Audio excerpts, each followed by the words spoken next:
You're listening to Nutrition Matters Podcast with Paige Smathers, registered dietitian nutritionist. Hi everyone, it's Paige Smathers. Thanks so much for being here. Nutrition Matters Podcast explores what really matters in nutrition and health with a sensitive and realistic approach. To help support the podcast, please consider making a donation at positive-nutrition.com/podcast.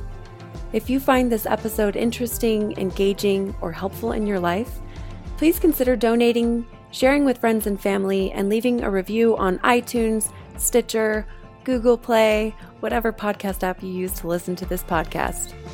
You can leave a review about this podcast straight from your podcast app. Search Nutrition Matters Podcast, click reviews, and then write a review. You can also find me on Instagram and Facebook if you'd like to have a little more food for thought. Thank you for listening. Hey everyone, welcome to Nutrition Matters Podcast, and thanks as always for joining me. Today I'm bringing you a conversation that I had with a registered dietitian in Salt Lake City whose name is Tessa Acker, and she and I both do similar work with the substance use disorder community. So we thought it would be fun to get together and talk about some of our experiences as registered dietitians in doing this type of work. We thought it would be fun to kind of discuss this intersection of addiction with nutrition and talk about kind of the typical rhetoric around that intersection, and then talk about kind of what we've observed and what we've seen in practical experience, but then also in the research. So by no means are we speaking for anybody else's experience other than our own, and we are aware that different people have different experiences with struggling with addiction, struggling with food struggles. So we don't want to come off like we're speaking for every single person's experience, but we're just sharing kind of what we've seen, what we think might be helpful for anybody who is in finding themselves in this intersection personally, or maybe friends or family, or even if you're just interested on an intellectual level. I think that this intersection to me between eating disorders or disordered eating and struggles with substances or addiction, I think is just such a fascinating and important intersection that often gets talked about in a really kind of superficial way, where it's like, well, now you're just going to have an addiction to food. That's often kind of the rhetoric around addiction and eating. So what I want to encourage all the listeners to do is if this is your first exposure to the podcast, I want to encourage you to go back to episode 94 with Marcy Evans. And in that episode, she and I discussed this idea of food addiction. We talk about the research, we talk about the lack of research, we talk about this concept in depth. And I think that as a basic level to understand kind of what Tessa and I are going to be talking about today, I think you'll find that really helpful.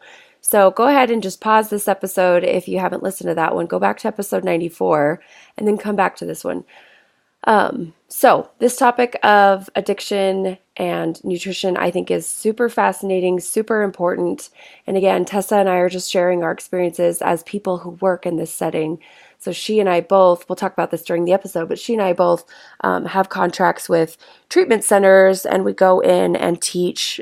In my case, I teach a weekly nutrition class at a treatment center, which is a lot of fun. I learned so much from the awesome people that I work with there. And I've also developed a little bit of training for dietitians around these topics. So if you're interested in this, if this is piquing your interest, you can check out some of my offerings for dietitians. So if you go to my website, positive-nutrition.com, hover over Academy and click on SUDs training, so substance use disorders training. I have a $10 1.5 continuing education credits for dietitians. It's a webinar. And then I also have an ebook available there. And then also, if you're interested, this is a pretty big investment, but for dietitians who do this work in the treatment setting or who are interested in doing this work, I do offer a ready-to-go curriculum, which is 10 weeks of referenced lesson plans. Each of the lesson plans are probably 7 to 8 pages long. They come with a handout that you can just print out and give out to the clients during the session, during the nutrition group. And it's just ready to go. So it takes you from, lesson 1 all the way to lesson 10. Everything's ready to go.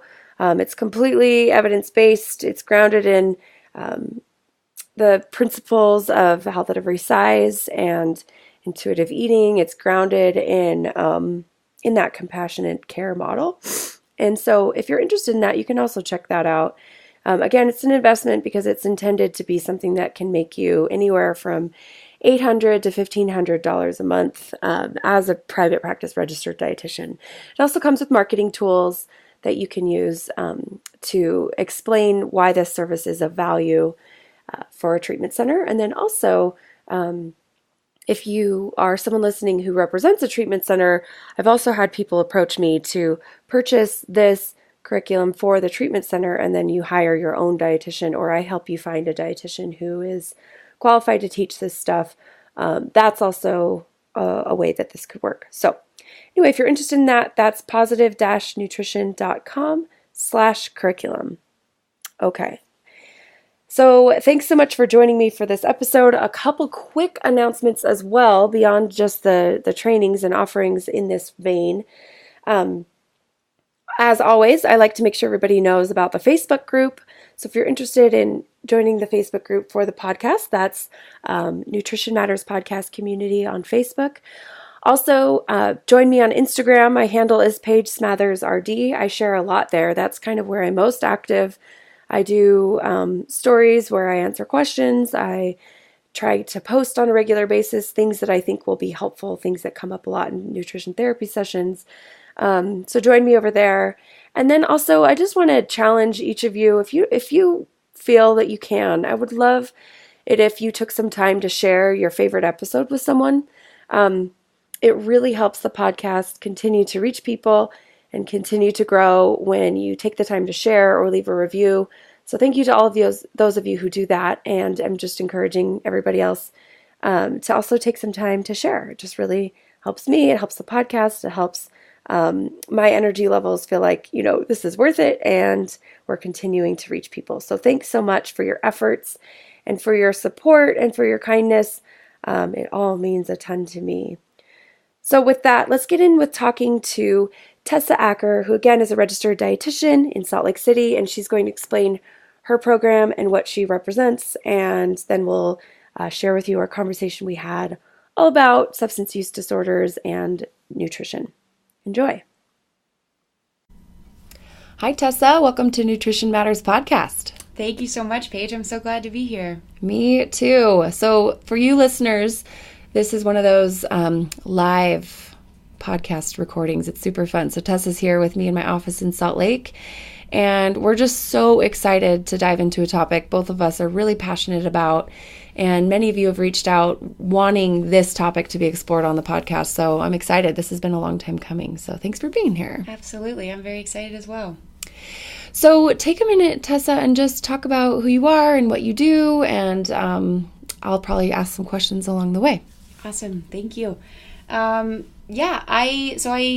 originally grew up in Ohio, Columbus, Ohio, so coming from kind of the Midwest, and getting into nutrition in undergrad as a dietitian. I actually took one of those what are you good at kind of tests, and I didn't really ever think about food and nutrition as being it. And it sort of, the answers came back of you should go into dietetics and nutrition. And I was sort of grew up in a home that was always just really excited about food and really, important family dinners and really kind of coming together around food. And so food became very central to my life, and then I realized it could be my career. So that was really exciting. There you go. And I realized I wanted to do more widespread kind of big picture nutrition, and started with international nutrition. So started working abroad first, kind of on malnutrition, child malnutrition kind of issues, and then was ready to sort of return home for a bit, feeling a little homesick. And my brother was here in Salt Lake City. He started a nonprofit called Fit to Recover, which is a community center for, it's a community center and gym for people in recovery from substance misuse. And he himself is in recovery. That's what brought him to Salt Lake City. So then I guess he kind of brought me to Salt Lake City. And I kind of returned home from being abroad, and I just loved what he was doing. I loved kind of the people that he was working with, and I saw an opportunity to kind of expand his vision from just fitness and kind of bringing people together through exercise and through physical activity to also bringing people together through food. And that's where Food to Recover came. And so I've been working on it since about 2015. Actually, we met briefly in 2015. You were so kind to kind of help show me some of the ropes. It was a huge learning curve for me because You jumped right on in. yeah, it was not necessarily my background. And I have kind of just been learning and building since, and kind of trying to build a similar movement and community that Fit to Recover has, of just a space where people in recovery can come, feel safe, feel supported, and feel like they have a community, because that's a real, disconnect too within the kind of whole care within the recovery community. So it's like you go into treatment, you're around people 24/7. They become like brothers and sisters, and then all of a sudden you're on your own, and they're like, bye. Right. Yeah. and they're like, where is my family, my friends, my community? For sure. Exactly. So that's kind of how I got here today. And Food to Recover, like I said, has very similar mission, bringing people together, helping them connect to their food, to their bodies, and to each other. So where is Fit to Recover located in Salt Lake, just in case someone local is listening? Absolutely, yeah, thank you. We're at 789 West, 1390 South. Okay. So what would that, is that Taylorsville, or what would that be? Glendale-ish area. Okay. Okay. Duh, that's not Taylorsville. That's okay. I don't know West very well. I don't either. Awesome. So Tessa and I, just because we both work with people in recovery, just in case someone doesn't know my background in this, I have a private practice in Salt Lake City, and I work primarily with people who are trying to walk away from chronic dieting. But also, one of the things I do in my practice is I teach a weekly hour-and-a-half nutrition group at a local treatment center here. So I get to spend a lot of time with people in recovery. I also do I do consults for eating disorder care and diabetic care in the treatment center too. So I work a lot with people in recovery. And so over the years of me doing this work, I've really learned more about the ins and outs of what it's like to be in recovery, while simultaneously obviously working with people in recovery from eating disorders as well. So it's a really fascinating intersection that I just don't see a lot of conversations being had around it. I don't see a lot of even research being done. There's such this intersection between struggling with addiction and struggling with food, and oftentimes when one gets better, the other gets worse. And so there's just, sometimes it feels like whack-a-mole for these people. And so I'm really grateful for the opportunity I have to work in this community and in this space, because it's incredibly rewarding and fulfilling, and these are such incredible, hardworking, wonderful people. And also B, it's really challenging, and it's like you learn something new every day. And there isn't this rule book of like, oh yeah, like here's how you do this, because like we said, it's kind of this unexplored intersection, at least from what I see. Absolutely. And I think we're continuously growing as professionals, and I think I've changed my perspective on food and nourishment and all of that just by starting with this population. Like you said, you learn something new every day, and being able to hear so many stories and so many different mindsets and where people are at within their recovery and within their lives. It's like you said, it's such a rewarding and fulfilling field. So super, super glad to be talking about it. And one of the things that I just wanted to start off with is I have this fundamental perspective that none of this work that we're doing on this podcast or in our relationships with food is done in isolation. So, we are whole human beings who, when we work on one aspect of our life, we can't help but have that bleed into other aspects of life. So the reason I'm bringing that up in context of this conversation is sometimes it can feel like, someone's working on recovery from substance use, and then they're seeing these food issues coming up and they're like, oh my gosh, there's so much to work on. There's so many things I need to do. There's so many things that are chaotic and out of control for me.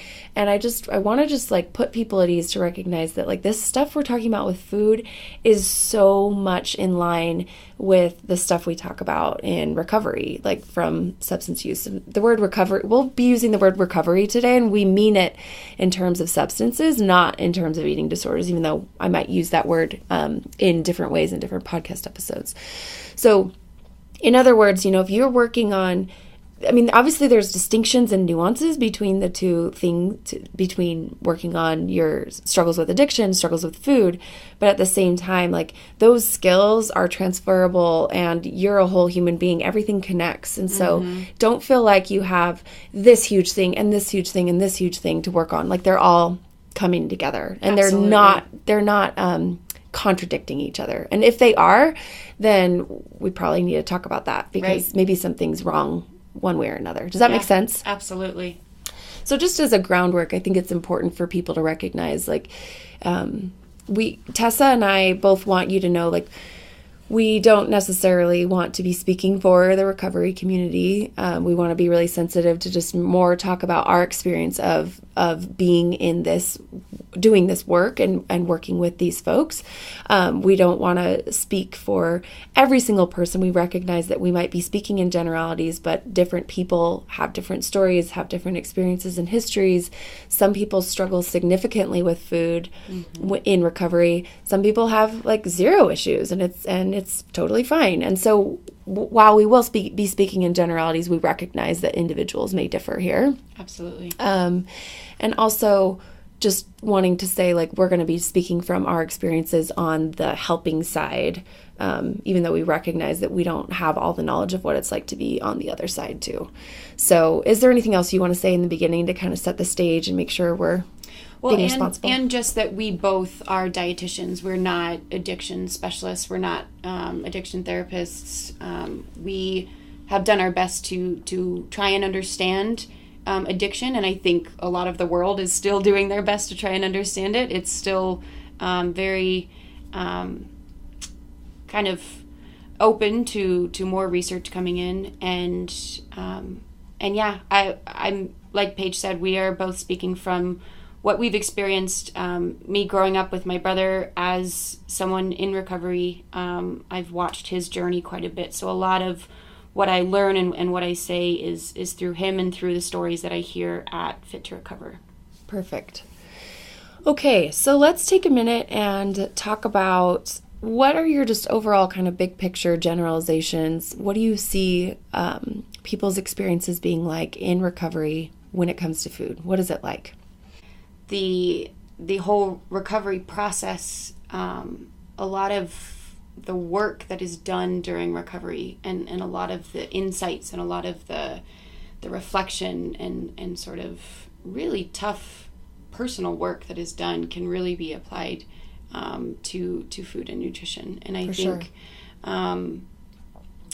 even just the journey of having gone through substance misuse and I hear a lot of people say, like, I've abused my body, I've put my body through the ringer, I've really not paid attention to my body or any of those things. And sort of, it's a really great opportunity, actually, because they're sort of in this, if we talk about the stages of change, they've sort of a lot of times come to this point where they are ready to make a change. And that's a huge thing, is kind of meeting people where they're at. And especially with my brother, like, we identified the problem with him with substance misuse, but it was his decision to go to treatment. And I think that that's huge. Like, I think that it can be kind of the same thing as dietitians, is like we can't just hammer these kind of ideas around food or behaviors, or not that we necessarily do as dietitians, but that's what a lot of people think we do. They think that we kind of are going to give them this strict way of eating and these strict plans, and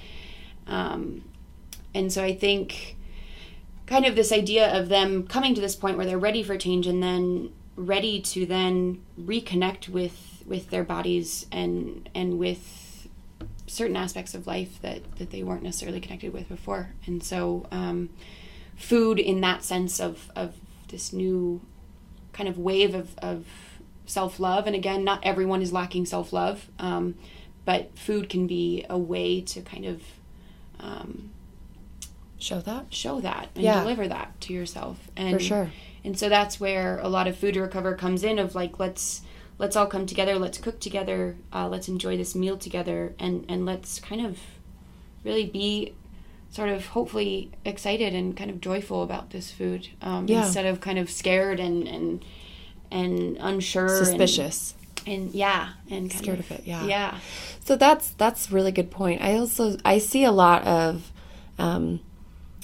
kind of trying to make up for the way that they were eating when they were using. So sometimes there's this, like you were saying, this kind of wave of self-love could be one way it looks, but another way it could look is sort of like trying to make up for all the years spent in their addiction. And so sometimes it can feel like, okay, I need to make up for the way I was treating my body by only eating this certain thing or never eating this other thing, and kind of almost seeing food as like this path to salvation in a figurative way, sort of like I can save myself, or I can control destiny, or I can alter what's really happening by the foods that I eat. And so there's some really interesting mentalities around food. Sometimes it's really excited about eating quote unquote perfectly, which we both know doesn't exist. Right. But there's sort of this naive thought of like, oh, if I just find the perfect way to eat, maybe I won't gain any weight in treatment or recovery. That's something that people really a lot of times experience and or are really afraid of. People are often really fearful of cross-addicting to food. That's some of the rhetoric that is really common in that community. And there's some problems with that perspective that we can kind of dive into a little bit if you'd like. But I'm just kind of trying to set the stage of what I see. So then there's obviously there's the people who are just like, no, food is fine. Like, I don't have any issues. I'm so glad I get to eat again. I'm so glad that I'm tasting food again and back in my body and enjoying these meals. And, there's those people. But I would say, like, if I were to generalize, vast majority of people are so scared of developing a food issue and or are already seeing their food issue, or maybe their eating disorder kind of rear its ugly head now that the numbing out with their substance isn't possible anymore. Now it's like, okay, I'm either going to use food in one way or another, whether that's using restriction or using some other behavior around food to kind of numb out in a similar way that they were using the substance. So there's a lot of sort of like confusing messages, also confusing feelings in their own body. Like a lot of times coming into treatment, there wasn't a lot of eating going on, right. Sometimes, and I'm, like we were mentioning before, like I'm working with people who are acutely out of detox. And so sometimes they're in treatment for 30 days, 90 days, even I've seen. So I'm in these first few months, whereas some of the people in your program, Tessa, are probably maybe years out, and so there's a very big difference in what it feels like to be years out in terms of your relationship with food, in terms of sugar cravings, right, or eating patterns being normalized, than when you're like, you just got out of detox. You're going to feel a little bit differently. Meds are also being titrated. You're trying to figure out sleeping. You're trying to figure out all areas of self-care, plus the therapy side, all the things you didn't talk about, and all the shame and secrecy going on. So there's a lot. This is a very complicated, multifaceted, not a simple thing. So I recognize that it might sound like I'm kind of like blabbing on about all of this stuff, but I just want to sort of set the stage. Like, there's no one way this looks. Lots of people have lots of messages already in their head, lots of fears already in their head about food and what that means in recovery. It is a well-known thing in the recovery community that when you gain sobriety, you gain weight. That is like one thing people talk about a lot. And so there's a lot of fear around that. And when I walk into the room, a lot of times they'll say, all right, Paige, how do I lose the belly fat that I'm gaining now that I'm sober? And it's like, okay, we have a lot of work to do. Absolutely. The weight you were at when you were using and weren't eating and weren't sleeping and all, probably isn't a sustainable, healthy weight for you, right? So there's so much body image work that needs to happen. Absolutely. So anyway, I just blabbed on. What are you thinking? No, I think I absolutely identify with so much of what you were saying, and I see so much of that as well within my work. I think kind of this whole structure of recovery can be both beneficial and sometimes challenging for people because the structure of recovery of, either kind of if they do choose to go to AA or however they choose to sort of enter into their recovery and maintain their recovery does, of course, give them structure, and it kind of gives them rules of like you should not pick this back up because this did not do good things for you, and so in that terms it is very black and white. It is like, I cannot use this substance, this is the way that I need to live, and that can be very helpful for people in a transition and in a very intense point of their life. At the same time with food, and I know we've talked about this too, that can sort of, again, bleed over into food and say, okay, this food is bad, this food is good. This is, if I eat something, quote, bad, then I've, quote, fallen off, I've, quote, relapsed almost, I've, quote, fallen off the wagon. Now I need to start over and counting how many days I'm binge free or sugar free or whatever the rule is they set themselves up for. Right. And so this idea of how that recovery structure can be incredibly helpful, and a lot of the, like I said in the beginning, a lot of the work that they've personally gone through can be very helpful for them to identify issues, but it can also be a double-edged sword because then now they have this sort of structure and rules to continue to live in, and I think part of what we try and do is get them a little more flexible in the food part of those rules, and identify that those rules can be ultimately life-saving for their substance use aspect, but for the food aspect, we want to kind of try and help them blur some of those blacks and whites. Well, and to practice a little bit of nuanced thinking about like I'm not wanting to even touch like the black and white mentality of recovery. I'm not saying that's bad. I'm not saying that all black and white thinking needs to go, because that's a black and white thing even in and of itself. But at the same time, this is really just wanting to highlight, this is what makes nutrition in this space so tough, both for them hearing it, but also for us trying to teach it, because we're actively pushing against this structure that maybe has been really helpful for them with their recovery, but maybe is actually actively harming them when it comes to their relationship with food. So for instance, and it is a well-known fact that when you're especially when you're newly in recovery, a lot of people experience really heightened cravings for sugar.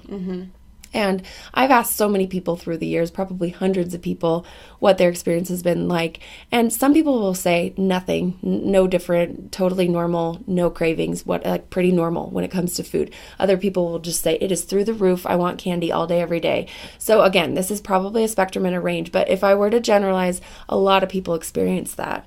And so if the mindset of, well, I'm addicted to that sugar and it's so bad for me and it's the worst and it's killing me, then it becomes, well, the next logical step is don't eat it, abstain from it, which then, we know, hopefully you've listened to this podcast, that what typically ends up happening with that is you either there's a fork in the road. You either develop an eating disorder, and I'm not saying that people who never eat sugar have eating disorders, but it's a very rigid way to live that can lead to some other choices and behaviors that can be really problematic and be really disordered.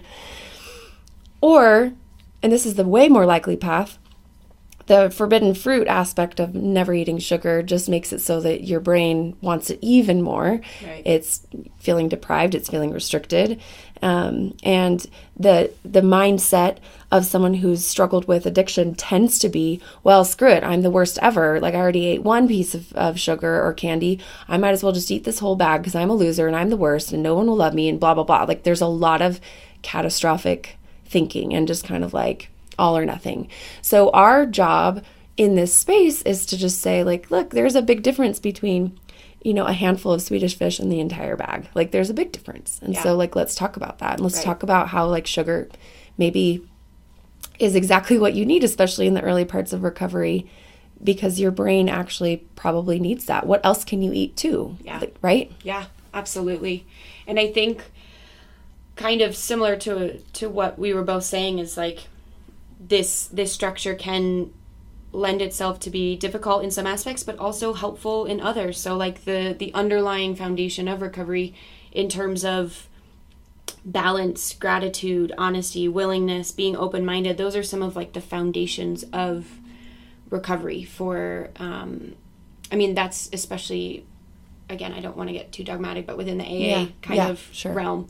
And I think that is then how we are able to provide our support to them, is through ways of how can, I mean, I always try and have people start my classes with, what is one thing that your body has done for you that is Gratitude. amazing? Yeah, gratitude. Totally. Like, and then fostering that gratitude, because that also, again, my brother also, that's how he starts and ends every one of his classes as well, is just, what are you grateful for? What's one thing that you can identify right now that is going well or that has happened that is good? And then that kind of helps to bring them a little bit outside of that really kind of what we said, black and white thinking, or just almost just anxiety too around food.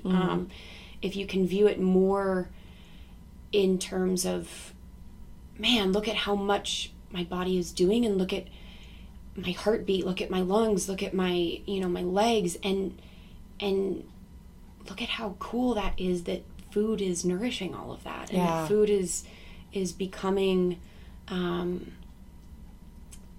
is helping me survive. It doesn't need to be this enemy. Exactly. So, and then one of the other huge underlying factors of both recovery and just this whole relationship with food and it is just being kind to yourself and just being compassionate with yourself, because, and that's also what I try and tell people, especially early in recovery, is like, you just have to be patient with this process. Your body is going to change. It's trying to figure this out too. Like, your body is not just automatically going to be like, okay, we're no longer using that substance, let's go eat a salad. Right. Like, that's not really how it works. And so your body is also working really hard to kind of find its equilibrium as well, and both in weight and in chemistry and in hormones and in everything. And so every aspect of self-care, sleep, movement, all that. Exactly. Yeah. And so it really is just this, I mean, self-care is kind of becoming this buzzword now, but it's so much what I hear in the recovery community of, like,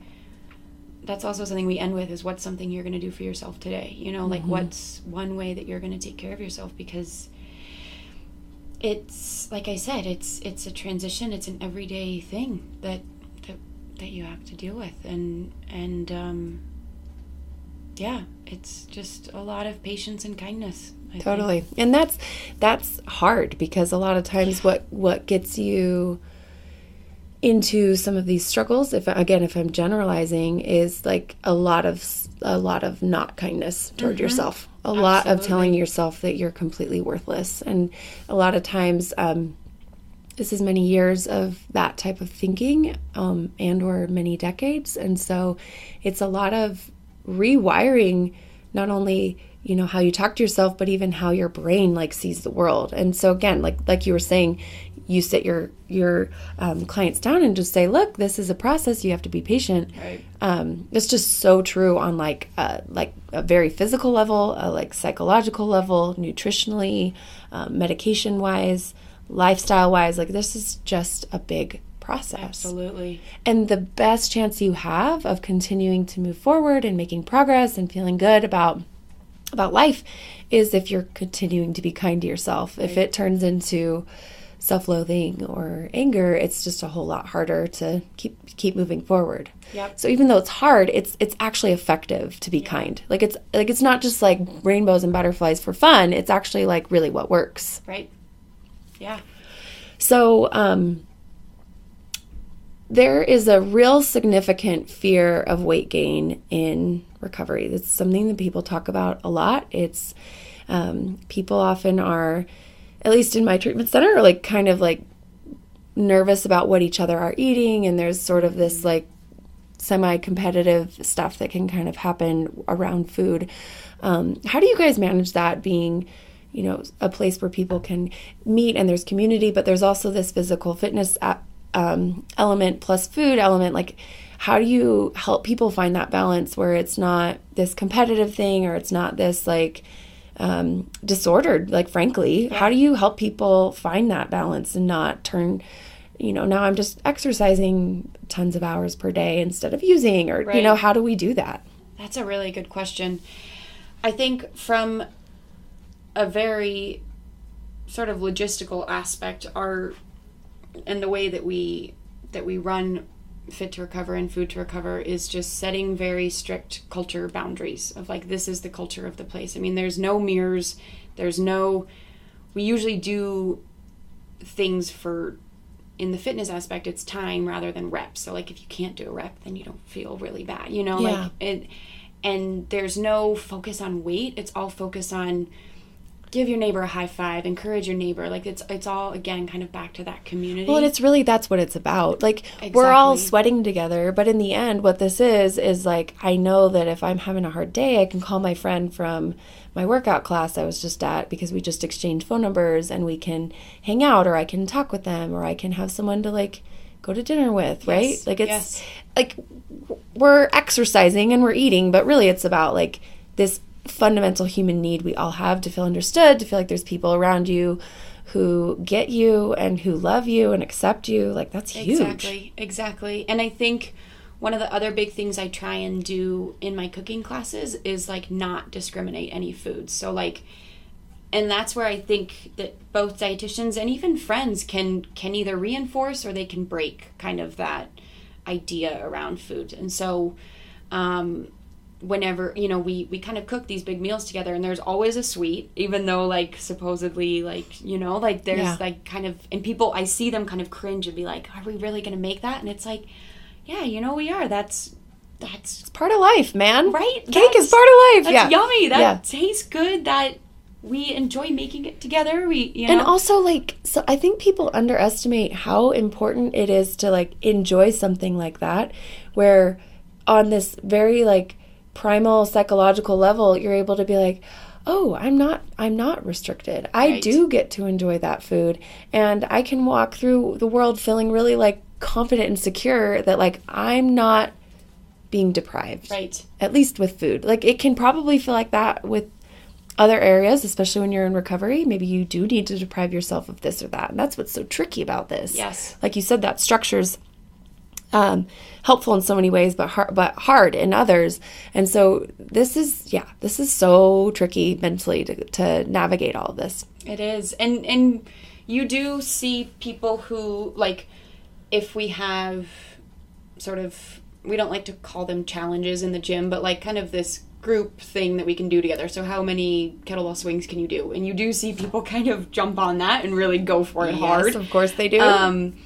And that's just part of our learning too. So now that we've learned that people will kind of really take advantage of that, we've now developed challenges where you're required to take days off and kind of like allowing yourself the permission to not exercise that day, and allowing yourself permission to enjoy those foods that you like, and kind of trying to kind of always get back to that self love and care, and focusing a lot more on the community and the connection rather than the actual kind of behavior or the actual activity going on.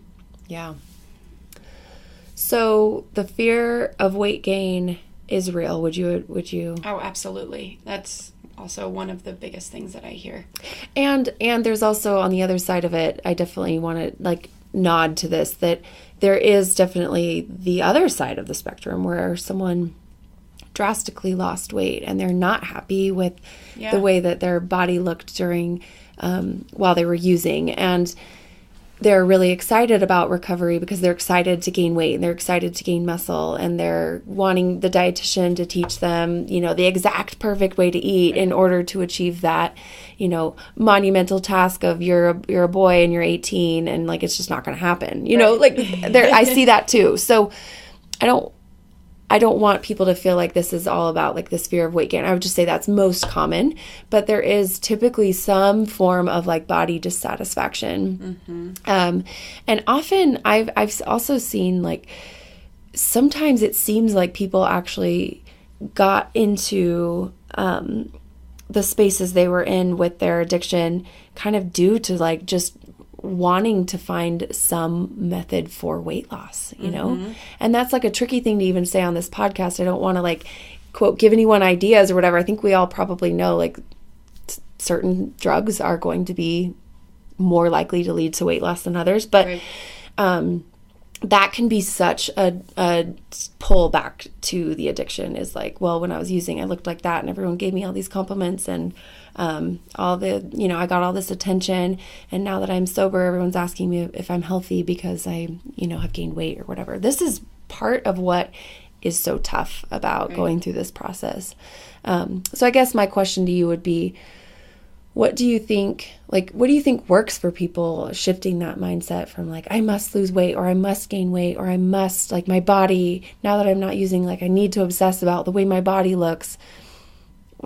How do you help people kind of like let that go and just let their body be and just participate in recovery for the sake of recovery, not for manipulating? Yeah. Well, I think that foundation of gratitude can be huge, and it's not an overnight thing. I think that's the other really important thing to remember is like, and especially with mindful eating and intuitive eating, I mean, that's another really big moment that I try and help them kind of reconnect to their hunger cues. Am I hungry? Am I full? What does hunger mean to me? When am I hungry? And kind of recognizing what those rules are and where they came from. And then if we can sort of, sometimes even just saying them out loud, or like if we can just talk through them sometimes, then people can kind of take a step back and be like, oh, I see how, my mother put that in my head, or I see how not always, sorry moms out there, but like I see how that was formed, and I see how that's being reinforced too. And I kind of a little bit of empowerment to try and break out of that. And that's, again, not an overnight thing. But I think it can go along so much with the recovery path of just like, you aren't going to wake up tomorrow and be completely fine without using your substance that you were used to using for so long.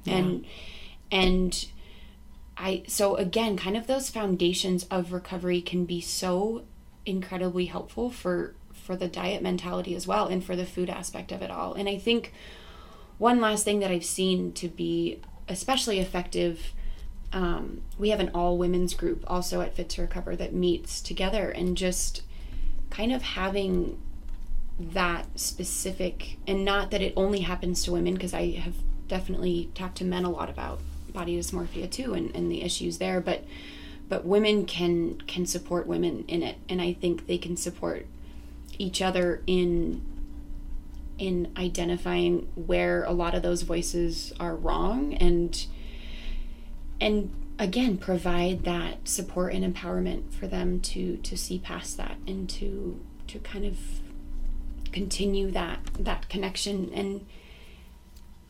And I think one of the last most important things is also what I hear almost every day at Fit to Recover is just reach out. Like, just if you're struggling, just reach out. And so I think the more that people can get in the habit of talking about it and the habit of actually seeking support and help when they need it, can also be especially important. And sometimes they don't even identify that some of their thinking or behaviors are transferring over to food, but if they can talk through sort of just their views toward food or their rules around food, then maybe they can kind of identify that there might be something there, and that might be something that they also kind of need to explore and take a look at. Yeah, love that. So here are some thoughts that were swimming through my head while you were talking. One is, sometimes it's just powerful for people to know a few things. And so if someone's listening who's in recovery, this one's for you. I just want you to know, like, you're allowed to exist in the body that you have right now, today, that you have in 10 days from now, when you're nourishing yourself, when you're eating when you're hungry, stopping when you're full and satisfied, moving your body to the extent that is healthy and life-enhancing for you, getting adequate rest, drinking enough water, managing stress. Like, when you're doing basic self-care and your weight is staying the same, it's probably right around where your weight is supposed to be, you know? And maybe no one's ever told you this, but your body doesn't need to be manipulated. Your body knows how to regulate weight. Your body knows how to regulate intake, going to the bathroom, sleep, all that stuff. It knows how. It tells you what to do. You just have to listen. You don't need to micromanage your weight. And maybe that's all you've ever seen, is like people micromanaging, people trying different diets, people restricting. I'm here to say, like, it doesn't need that. It's give your body more credit. Like, it's smarter than that. So that was one thing I thought of. Another thing that I wanted to just add, as far as, like, maybe I should ask you this question first and then give my thoughts. So do you have any critiques for, like, gentle, kind, compassionate, loving critiques for the substance use disorder treatment community, or even people in recovery community? Like, do you notice, just as someone who's involved but somewhat of an outsider, do you notice issues culturally or treatment-wise that you kind of would say, oh, if that could change, that would make this world a better place? Is there anything that comes to mind for you? I think because food is such a complex thing, it can easily be either overlooked or underestimated. Underestimated, or even, I don't want to say misdiagnosed, but sort of kind of misinformation given from a lot of, I think, of course, our culture and our media, but also can kind of be reinforced within the recovery community, because I see it, with dieting as well. I mean, I see quite a few people on diets, and then I see their friends being, kind of persuaded to try and diet. And I think, not that some therapists themselves within treatment are on diets, sometimes maybe they are, but sometimes they have their own stuff going on with food. And I think they sometimes want, in a very loving and kind way, they want to try and help their clients through all issues that they're going through, food being one of them, and sometimes may perpetuate some of that kind of diet mentality or difficult thinking. But yeah, tell me what's on your mind, and it might jog my memory. Okay. So I really liked your point, and pretty much how I would summarize what you just said is keep doing the work. Like, just because you went to school and you're a therapist, or you're a dietitian, or you're a doctor, or you're the clinical director, whatever, doesn't mean you're done learning. And yeah. I don't mean that in a condescending way. I mean that in, like, a very, like, personal experience way. Like, oh my goodness, like, the forever student right here. Raise my hand.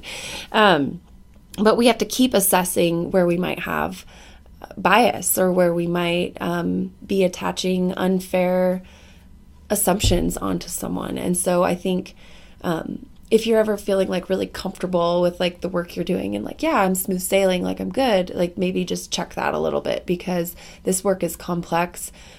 Your training as a dietitian, my training as a dietitian, other people's trainings, we don't necessarily aren't able to talk about trauma with our, and so kind of recognizing where your skill set is and allowing that multidisciplinary approach, I think, is really helpful. It's hard not to want to give advice about food, but I think without that really broad scientific understanding, but then also behavioral understanding of what it's really like for someone to struggle with food, it's just, I see that same thing too, where I'm just like, oh, that nutrition advice was not great. I'm going to have to undo some of that, you know? So I like that idea of just trying to kind of encourage clinicians in this field, and really whatever you're doing in this field, if you're not a clinician, even just to continue learning and continue to listen and continue to really empathize and check yourself, because that's usually the hardest part, is looking at where you might have some blind spots. And they're there. I know they are, because they are for me too. So then the other thing I thought of is I think there's a real misunderstanding about food that frustrates me in the recovery community. And there is sort of this just this big statement that's made that's often goes unquestioned. And I just want to encourage us to question this a little bit, which is like, oh, like no one should gain weight in recovery. And like, if they do, we need to be like putting them on rigid plans. And, but then we like slap them on the wrist because we know now they're starting to binge or whatever. Like, it's just like a fundamental lack of understanding of how it works. So I'm just going to take a minute to talk about this, because I want to provide not just a critique, but also maybe some solutions. So first of all, if this whole conversation about food and addiction is very, very, very complex, and I recorded a podcast about it. It's number 94 with Marcy Evans. So if anyone's interested in that particular topic, go back there, listen to that. But I just wanted to touch on the topic of food addiction. I want to just really encourage any clinicians listening to really practice, like, just pump the brakes about the whole food addiction thing, and like be a little bit skeptical, because there isn't solid, uncontroversial evidence about food addiction. So go back, listen to that episode. But at the same time, I want to encourage you to ask yourself, like, not only is food addiction a true concept, is it scientific, is it real? Okay, that's one question. But there's another more important question, which is it helpful? And I would argue most of the experiences I've had in the recovery setting, like, it's so shameful. This word addiction is huge. It carries a lot of weight. It's a really big deal. And sometimes even just shifting the language from I'm a food addict to, man, I'm really struggling with food right now. Mm-hmm. Like, it's just a different thing. And it implies a lot more hope. Like, okay, I am struggling right now because I'm on, day 14, but I have a lot of hope and faith that like day 40 is going to feel really different in terms of how I'm doing with food, or how my relationship with food is going. I think de-escalating the language and just, calling it what it feels like. It's okay to like, some people want to call it addiction, that's fine, but also being open to like, maybe someone's just felt like they've gotten into some bad habits, or maybe people feel like they're just struggling right now, or maybe it feels really chaotic. Like, all of that can be real, and it doesn't necessarily need to be cross addiction. I'm the worst. I'm terrible. I just can't get myself in gear, whatever. So I also want to make the point that I think that the really well-intentioned effort to say, hey, you're struggling with food, go ahead and just like cut this out, or go on this plan, or don't eat that, or here's the diet plan for you. While that really, like, you mean well with that in and of itself can be really addicting, because you could never live up and you feel guilty, and then you just say screw it, and then you try again. And it's this whole addictive process that's no different from any other type of, addiction, struggle with addiction. So I think when we're having this conversation about food addiction, cross-addicting, I really just want to point out what's addicting most likely for most people about food is diets. And so promoting diets for people in recovery is like not a great idea. That doesn't mean we can't talk about, healthy, balanced, nourishing eating. That doesn't mean we can't have conversations about, the nuance of stopping when you're full, or like not just being a free-for-all, but at the same time, like not being too rigid. Like there's a space that we can carve out that doesn't need to be dieting, but it also doesn't need to be absolutely unstructured, especially for the person in recovery. They need some structure, and that's okay too. Yeah. So that was just my gentle critique would be, let's not fight, quote, addiction with more addictive things like diets. Like that's just, it's, for me, as someone who does this work day in, day out, that's what I see as the most problematic and perpetuating behavior, not sugar. Right. And I think that's also one of the biggest differences between a substance and food is you can cut that substance out, obviously, and still survive. You can't cut food out. And that's why we're talking about this. I mean, that's why this is so tricky, because if that same rule could just apply, you could just, cut food out, be good to go. But we still need to survive. Right. And we still need to thrive. And we still need all of that food to live the life that we want, And you're forced to practice the gray thinking. You're forced, right. And that's another thing that I like to share with people is it's kind of cool that food brings this up for you. It's this thing you have to do many times a day. Right.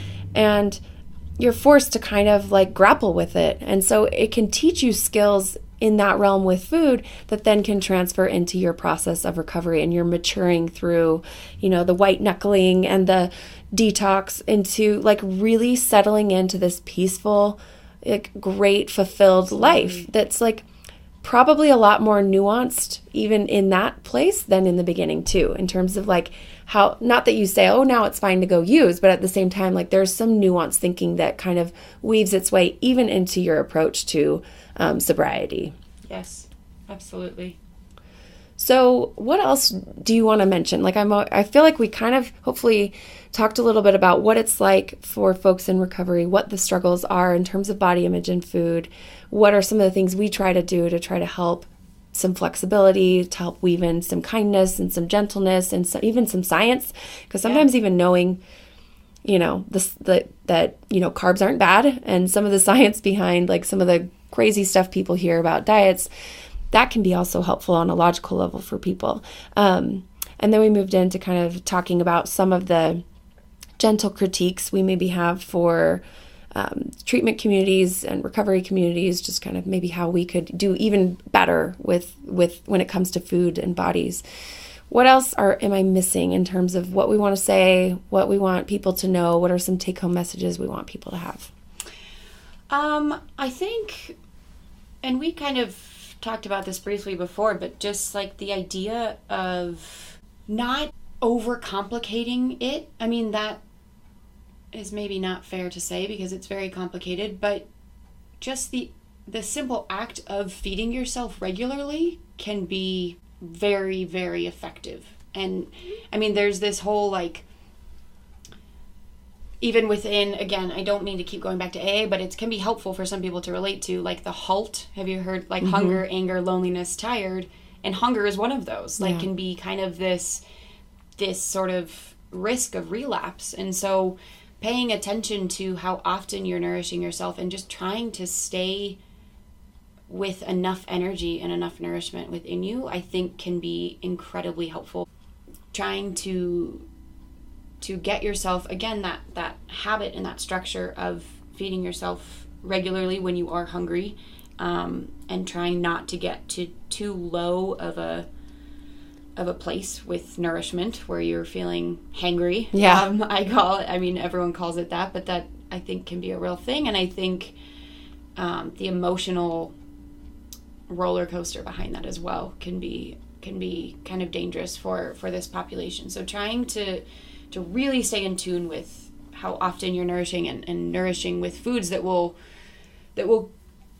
keep you, feeling good and energized. Mm-hmm. Again, kind of the role that nutrition and food can play in your recovery, and sort of diving a little bit deeper into it and giving it some space and allowing yourself to see where you are with your food and eating, and to try and approach it more in a realm of gratitude and kindness, and how how you can add rather than how you can take away. That was exactly what I wanted to say too. Yeah, That's such a helpful perspective of like, you don't need to eat anything special in recovery. You just need to nourish yourself. Right. And obviously that's complicated. I mean, it doesn't need to be. It can be simple, but it's tough mentally to figure that out and to wrap your head around it for a lot of folks. But really, it's like it can be as simple as, all right, it's morning. I need to eat breakfast. And eggs sound really good. What else could I eat with eggs that's going to nourish me, satisfy me, taste really good, energize me for the day? Like, that's sort of what I would like to encourage people to think about food like. Yeah. In terms of, what do you feel like eating? Make sure it's at regular intervals throughout the day. Right. And then add other things to it. And if you feel like eating a donut, add something else to eat with it. Don't just eat a donut, because maybe that won't be as nourishing or satisfying as if you're able, to add some yogurt or add something else that's going to help it last a little bit longer for you. But it doesn't need to be, oh, I'm in recovery, I'm making up for all the things I ever did to my body, so it is quinoa only, or, right. Or exactly. kale only. That's, first of all, not even healthy for you. Second of all, not necessary. And third of all, probably setting you up for having some struggles down the road. Yeah. So yeah, adding rather than taking away would be my simple nutrition advice for people in recovery. And also like a hope that things normalize, things settle in, things feel so much better next week, next month, next year when it comes to food. Like, you just got to keep plugging away and keep making those connections, keep learning about how your body works. Don't ever give up. There is no failure in eating, because you just have to keep eating. Like, that's another thing that I like to tell people too, is they're so set up with dieting mentality to like fail or succeed at a diet, which, by the way, you never succeed at a diet, but right. At least short term, you might feel like you do. So rather than thinking, oh, I'm scared to try this like thing Tessa and Paige are talking about because I don't want to fail at it, there is no failure. Like, you're a human, you've got to eat, so you just keep eating. Like, there is no failure. It's just learning, okay, that didn't work for me. I was really hungry like way early after eating that thing. Maybe I need to add a little bit more. Maybe that feeling I thought was fullness, maybe it actually wasn't. And you just learn. Yeah. That's it. Yeah. And I think my other last mission is just to try and be, if you can, like, try and connect more to your food. And that's kind of where the mindfulness comes in too, of just like taking a moment to really sit down with your food. And we have a garden at Food to Recover, which is also really fun. Like, kind of see where your food comes from and see if that also changes your relationship with food, because that can also bring more gratitude in and can bring that connection to food. Cooking as well. For sure. Absolutely. That's and I know you guys do such a good job of helping people learn how to cook. I've actually heard really good things about getting together and making food together and just learning about how it's no big deal to eat this and this. Yeah. Oh, I can eat this in this way, and I thought I hated that food, but turns out I really like it. Like, there's a lot of cool things that can come from this idea and just even this lens of like connection. Like, how do I connect? How do I connect with people? How do I connect with food? How do I connect with myself? How do I connect with my body? Right. That's so cool. Yeah.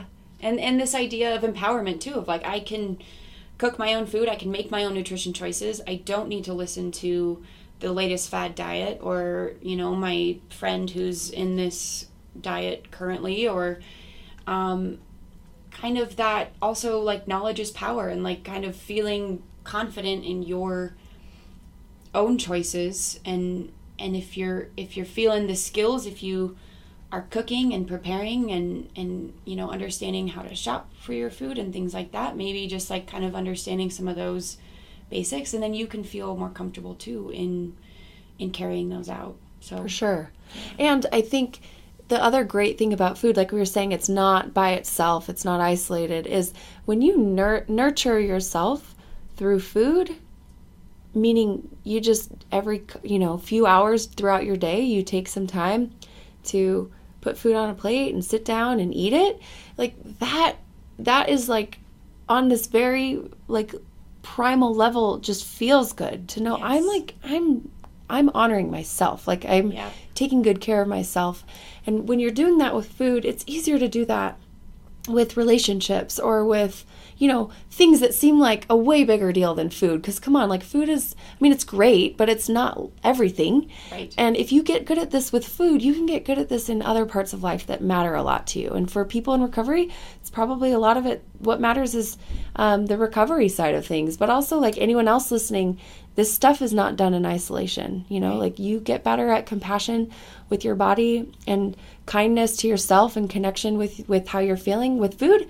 You get better at that in every area, which is like why I think this particular intersection that we've talked about today is just like kind of this really cool microcosm of like it has so many implications of, other ways that this connects to other areas of life.